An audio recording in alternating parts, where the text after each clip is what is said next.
అందరికీ శుభోదయం. మరి ఇవాళ మాఘపురాణమందు 13వ అధ్యాయం మృగశృంగుడు నడిపిన గృహస్థ ధర్మముల గురించి తెలుసుకుందాం, చదువుకుందాం.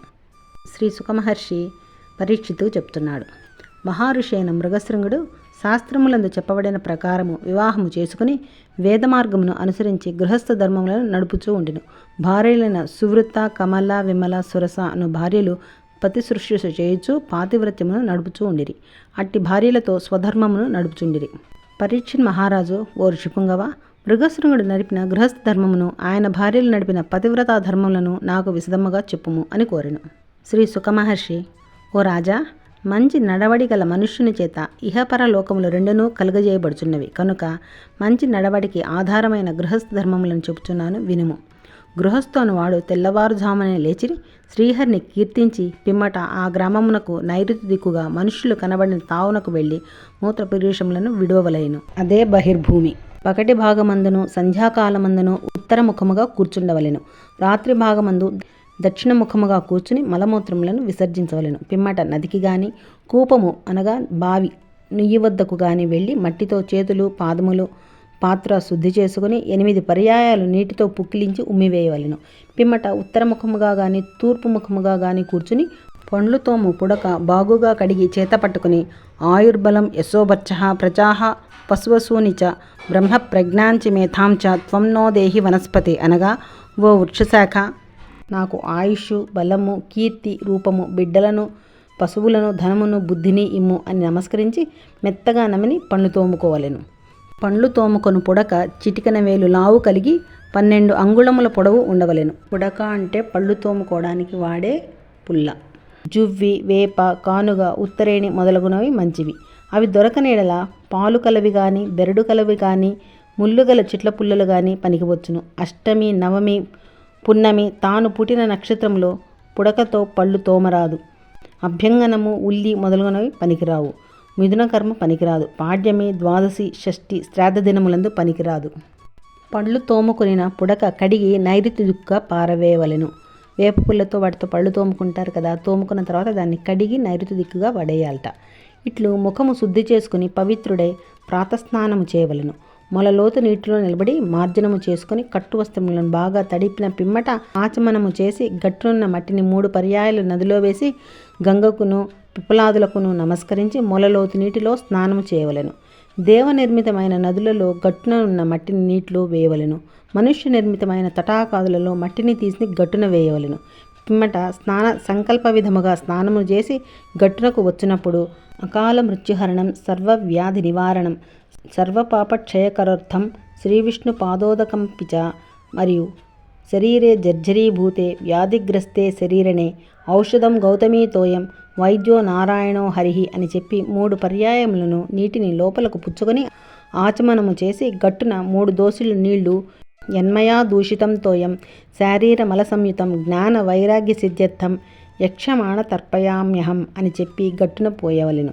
తర్వాత శరీరము శిరస్సు తడిపోవునట్లు తుడుచుకుని తడి వస్త్రములను విడిచి పొడి వస్త్రములను ధరించి ఉత్తరముఖముగా అయినను తూర్పు ముఖముగా అయినను కూర్చొని సంధ్యావందనము చేయవలెను. పిమ్మట దానధర్మములను చేసి తరువాత అనుష్ఠానములను చేయవలెను. అటు తరువాత గృహకృత్యములకు కావలసిన పదార్థములను సంగ్రహించుకుని మధ్యాహ్నము కాగానే బ్రహ్మయజ్ఞము, పితృతర్పణములు చేయవలెను.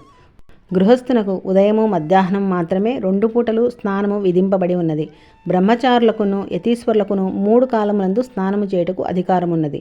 పిమ్మట దేవతార్చన చేయవలెను. అనగా ఆదిత్యం, అంబికం, విష్ణుం, గణాపత్యం, మహేశ్వరం అనగా సూర్యుని, పార్వతిని, విష్ణుదేవుని, విఘ్నేశ్వరుని, శివుని క్రమముగా పూజించవలను. దీనినే పంచాయతనము అని పెద్దలు చెప్పుదురు. తర్వాత వైశ్య దేవము చేసి యథావిధిగా బట్టలు పెట్టవలెను. శ్వానౌ ద్వౌస్యామ శబవౌ వైవస్వత కులోద్భవౌ తాభ్యామన్నం ప్రదాస్యామి రక్షితాం పధిమాంసత అనగా కాకి, కుక్క, దేవతలు, పక్షులు, సిద్ధ, యక్ష, సర్ప, రాక్షసులు, ప్రేత, పిశాచములు, వృక్షములు మొదలగు వారికి నా చేత ఇవ్వబడిన ఈ అన్నముచే తృప్తి పొందురుగాక అని చెప్పవలెను. ఇట్లు భూతబలి చేసి అతిథి వచ్చిన తర్వాత వానిని పూజించవలెను. బ్రహ్మచారిని, యతీశ్వరిని పూజించవలెను. అటు తర్వాత తాను భుజించవలెను. గృహస్థు ఒక పాత్రమునందే భుజించవలెను, కానీ వేరు వేరు పాత్రలందు భుజించరాదు. గృహస్థు భార్యతో కూర్చుండి భుజించరాదు. కొంచెం అన్నం తీసుకుని సగము నేయి వేసి కలిపి చిత్రగుప్తాదులకు పెట్టి తాను భుజించవలెను. ప్రాణాహుతి అన్నమును నమలరాదు, నాలుకతో చప్పరించి మృంగవలెను. గృహస్థు మొదట మధుర పదార్థములను కానీ కమ్మటి పదార్థములను కానీ పుచ్చుకోవలెను. ఉప్పు, పులుపు, కారము గల వస్తువులను మొదట పుచ్చుకొనరాదు. భోజన మధ్యమందు ఉప్పు, పులుపు, కారము గల పదార్థములు పుచ్చుకొని పిమ్మట చారు, పులుసు, పెరుగు మొదలగు పదార్థములు పుచ్చుకోవలెను. ఈ ప్రకారముగా ఆహారము పుచ్చుకొని వారు ఆయురారోగ్యములు కలిగి ఉందురు. చల్లారిన పదార్థములు పుచ్చుకొనరాదు. ఆయుస్సత్వ బలారోగ్యం సుఖప్రీతి వివర్ధనాః తస్యాః స్నిగ్ధాః స్థిరా హృద్య ఆహారాः సాత్విక ప్రియాః. సాత్విక సత్వగుణము కలిగిన ఆహారమును వృద్ధి చేయు పదార్థములు పుచ్చుకునే ఎల్లా ఆయువు, బలము, ఆరోగ్యము, సుఖము మొదలగు వాటిని వృద్ధి చేయునుగాక. కొంచెము వేడిగా ఉండు వండిన పదార్థములు తినవలెను. భోజనము అయిన పిమ్మట చేతులు, మూతి, కాళ్ళు శుభ్రము చేసుకోవలెను. తర్వాత సూర్యునికి నమస్కారము చేసి శాంతిగల మనస్సు కలవాడై పీట మీద కూర్చుండి ఆచమనము చేయవలెను. ఆయాసము తీరిన పిమ్మట వేదాంత విచారణమును ఇతర కార్యములను నడుపుకోవలెను. ప్రొద్దుగుంకు సమయమునందు సాయంకాల కృత్యములను నెరవేర్చుకోవలెను. రాత్రికాలమందు మితముగా భుజింపవలెను. గృహస్థు పరుండునప్పుడు తన ఇంట తూర్పు శిరస్సుగాను, అత్తవారింట దక్షిణ శిరస్సుగాను, ఇతర గ్రామములు వెళ్ళినప్పుడు పడమర శిరస్సుగాను పడుకోవలెను. ఉత్తర శిరస్సుగా ఎన్నడూ పరుండరాదు. పడుకునే ముందు రాత్రి సూక్తమును జపించి శ్రీ మహావిష్ణువుని, అగస్త్య మహామునిని, ముచికుందుని, కపిలాచార్యుని, ఆస్తికుని ఈ ఐదుగురిని స్మరించి శ్రీ మహావిష్ణువుని స్మరించుచు సుఖనిద్ర పోవలెను.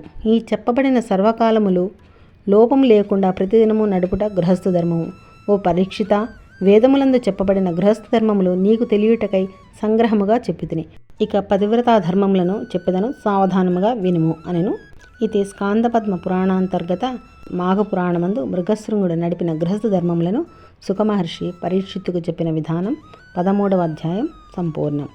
మరి రేపు 14వ అధ్యాయంలో పతివ్రతా ధర్మములను, స్త్రీలకు విధింపబడిన ఉత్తమ ధర్మములను చదువుకుందాం, తెలుసుకుందాం. ఓం శ్రీ పార్వతీ సహిత సోమేశ్వర స్వామినే నమః. ఈ వీడియో మీకు నచ్చితే లైక్ చేయండి, షేర్ చేయండి, సబ్స్క్రైబ్ చేయండి. Thank you.